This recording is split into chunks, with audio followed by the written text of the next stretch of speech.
शिवडी न्हावाशेवा अटल सेतूचा उद्घाटन सोहळा पंतप्रधान नरेंद्र मोदी यांच्या हस्ते आज पार पडतो आहे आणि त्यानंतर नवी मुंबईच्या दिबा पाटील आंतरराष्ट्रीय विमानतळ परिसरामध्ये त्यांची जाहीर सभा होणार आहे। मात्र महाराष्ट्र भूषण पुरस्कार सोहळ्यावरती उष्माघाताने काही बळी गेलेले होते आणि त्यावेळी आरोग्य यंत्रणेचे तारांबळ उडालेले होते। मात्र यावेळी ती खबरदारी घेण्यात आली। आपण पाहतो की इथे 200 खाटांचं प्रशस्त असं हॉस्पिटल उभारण्यात आलेलं आहे। उष्माघाताचा त्रास आहे, शिवाय इतर जे काही आजार आहेत त्यांचा त्रास लोकांना होऊ नये, कारण लाखोंच्या संख्येने लोक जमणार आहेत आणि त्यामुळे त्यांच्या आरोग्याची खबरदारी घेण्यात यावी यासाठी आरोग्य यंत्रणेनं आता कंबर कसलेली आहे। आपण पाहतोय की आरोग्य यंत्रणा पूर्ण इथे उभी करण्यात आलेली आहे। 200 खाटा शिवाय आयसीयूची यंत्रणा सुद्धा इथे उभारण्यात आलेली आहे आणि लोकांना नेमकं काय होतंय त्याच्यावरती उपचार तात्काळ पद्धतीने उपलब्ध व्हावेत यासाठी आरोग्य यंत्रणा सध्या काम करते आहे।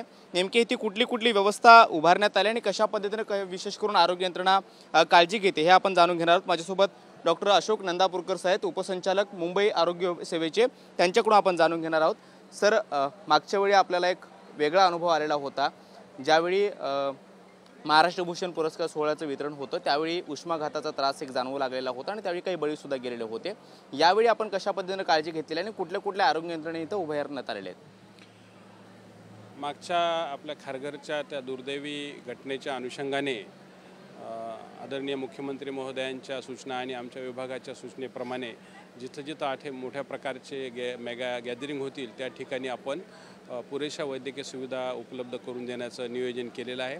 त्याचाच एक भाग म्हणून आता माननीय पंतप्रधान महोदयांचा जो हा इथं सभा आणि त्यांचा जो दौरा आहे त्याच्यासाठी तिन्ही जिल्ह्यातून म्हणजे रायगड, ठाणे आणि पालघर या तिन्ही जिल्ह्यातून डॉक्टर्स आणि सर्व मंडळी आपण याच्यासाठी पूल केलेले आहेत। इथे साधारणतः 200 बेडचं रुग्णालय आपण तात्पुरतं स्वरूपात उभं केलेलं आहे।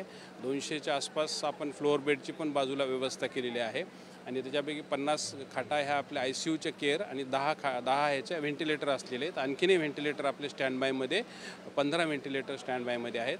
एकूण 40 टीम आहेत। आपण जे पाहिलं असेल ते पार्किंग आणि तो एरिया खूप मोठा एरिया आहे, खूप मोठा किलोमीटरचा परिसर आहे।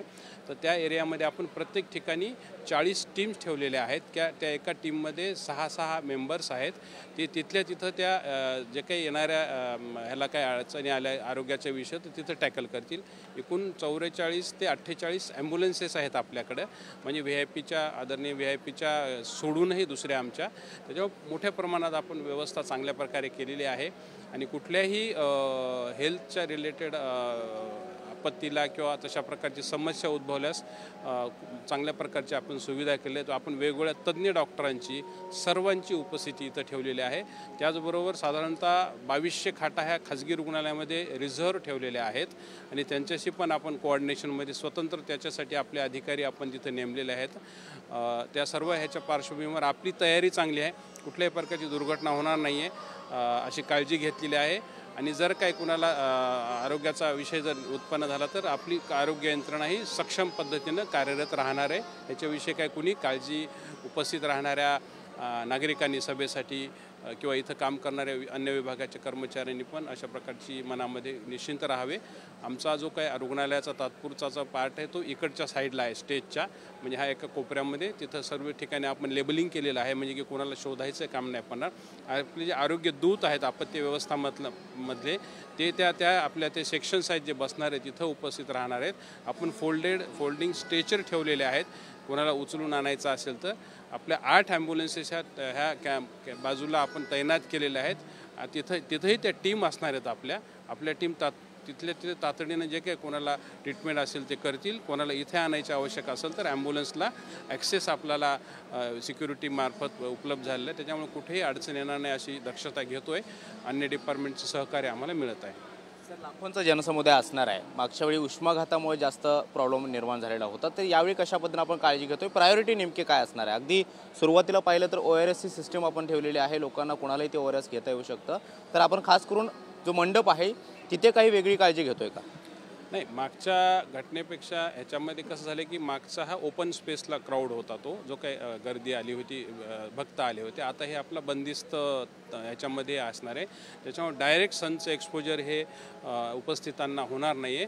परंतु आणि मागच्या वर्षाचा तो टेम्परेचर जो होता ते दिवसाचा आय थिंक 46च्या आसपास होतं, तसं आत्ताचे काही क्लायमेटच्या रिपोर्ट्सनुसार तेवढं नसणार आहे आणि हे सगळं आच्छादित असल्यामुळे सावली असणार आहे आणि आपल्या जे काही टीम्स आहेत त्या प्रत्येक ठिकाणी आपण ORSचे कॉर्नर ठेवलेले आहेत. कुणाला काय वाटलं तर लगेच त्यांना ORSचा आपण उपलब्धता तिथल्या तिथं करून देणार आहोत. ग्लुकोजची व्यवस्था तिथल्या तिथं करून देणार आहोत.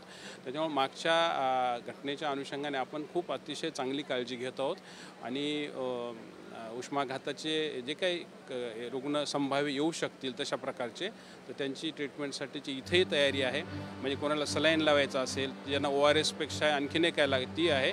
इथूनही आपण बाहेरच्या हॉस्पिटलला पण लिंकेज केलेलं आहे. त्याच्यामुळं त्याबद्दल आपण पुरेशी जे काही प्रामुख्याने याच्यामध्ये उष्माघाताचा किंवा थोडासा जे काही तो पार्ट असतो तो चांगल्या प्रकारे टॅकल तिन्ही जिल्ह्याचे हे करतायत. ह्या पूर्ण ह्याच्यासाठी आम्ही नोडल ऑफिसर जिल्हा शल्यचिकित्सक अलिबागचे आणि DHO ही यंत्रणा बघतायत. त्याच्याबरोबर दोन्ही जिल्ह्याचे सिव्हिल सर्जन DHO आणि MOH हे आपले वैद्यकीय आरोग्य अधिकारी नवी मुंबईचे आणि पनवेलचे ही पूर्ण सक्षम टीमने इथं कार्यरत आहेत.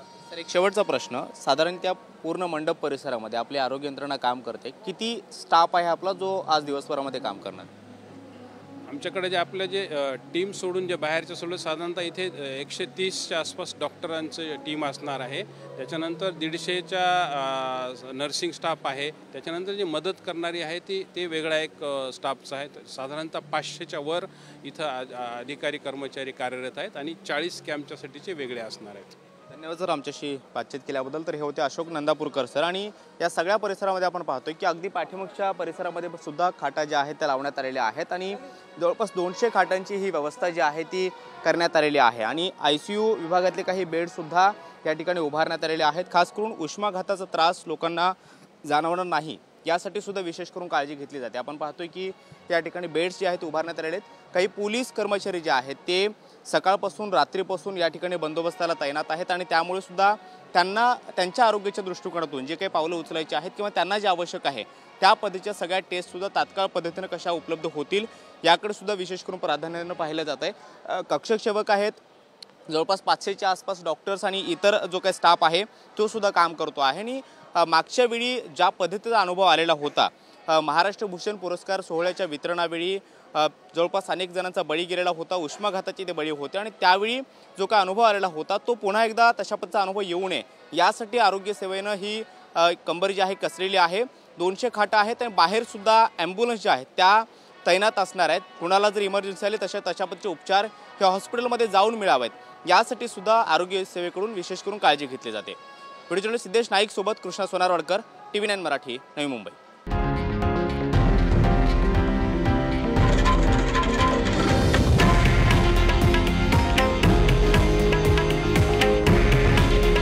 हे आहे देशातील नंबर 1 न्यूज नेटवर्क आणि आपण पाहत आहात TV9 मराठी. काळजी तुमची, हित महाराष्ट्राचं.